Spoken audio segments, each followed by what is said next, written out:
السلام علیکم، میرا نام فاطمہ ہے۔ آج آپ کو اس انقلاب فرانس کے بعد ملازمت اور ووٹ کی کہانی کے بارے میں بتانا چاہتی ہوں۔ یہ توقع رہی ہوگی کہ انقلاب عورت کی قسمت کو تبدیل کر دے گا، ایسا کچھ بھی نہ ہوا۔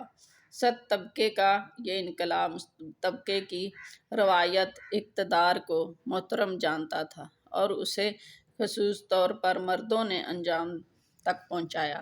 اس امر پر غور کرنا اہم ہوگا کہ ہمارے پرانے دور کے دوران مزدور طبقات کی عورتوں نے ہی بطور جنس سب سے زیادہ خود مختاری کا مزہ اٹھایا۔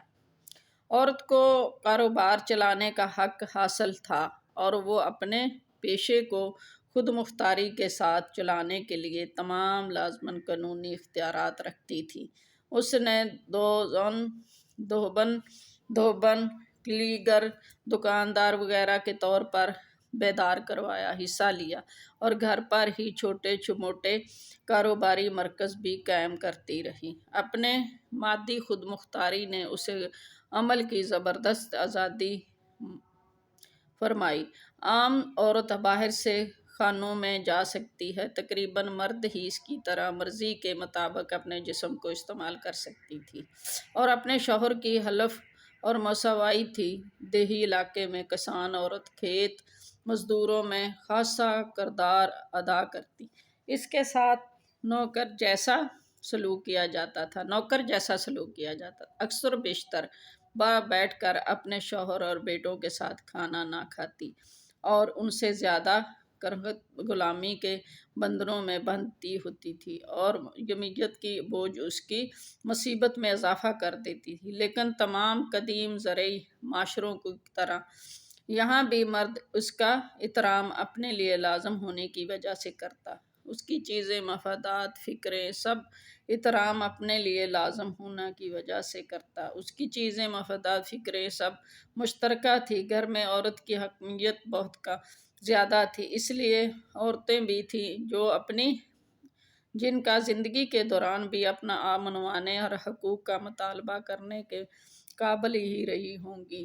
لیکن بزدلی، مکمل اطاعت گزاری کی روایت نے ان کو زیر بار رکھا۔ اٹینشن جنرل کے مطابق جب ایک ہی نسوانی مطالبات شامل تھے اور جو مردوں کو عورتوں کے پیشوں سے باہر رکھنے تک محدود تھے۔ یقیناً عورتیں مظاہروں، ہڑتالوں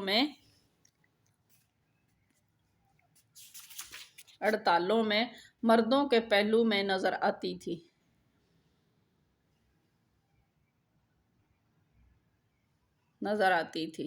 عورتیں نباتاتی اس کی بیوی اور اس کے چھوٹے کاریگروں کو ڈھونڈنے اور دیر سیل کی گئی، لیکن انقلاب لانے اور ان کا پھل کھانے والے عام لوگ نہیں تھے۔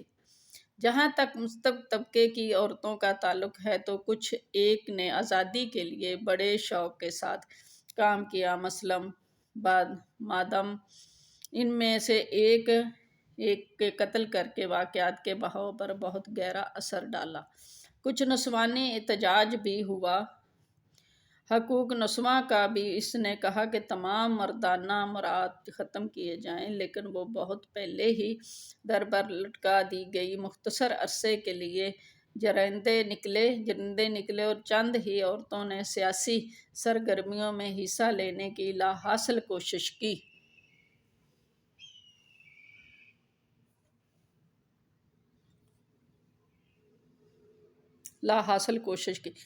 ترکے میں سب سے بڑے بیٹے کا حق اور مردانہ استحقاق ختم کر دیے گئے۔ اس حوالے سے لڑکے اور لڑکیاں مساوی ہو گئیں۔ 1992 میں طلاق کا قانون بنایا گیا اور یوں مادری بندھن کو کچھ ڈھیلے ہوئے، لیکن یہ صرف غیر اہم فتوحات تھیں۔ ست طبقے کی عورتیں خاندان میں اس قدر مضبوطی سے بندھی ہوئی تھیں کہ بطور جنس کوئی قطعی ایک جہتی نہ محسوس کر سکیں۔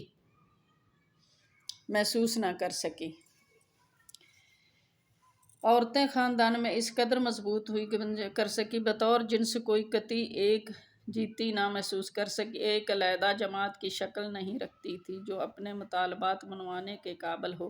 معاشی اعتبار سے ایک طفیلی وجود تھا جو کہ جب عورتیں اپنی جنس کے باوجود واقعات میں کردار ادا کر سکتی تھی، تو انہیں اپنے طبقے کے حوالے سے ایسا نہ کرنے دیا گیا۔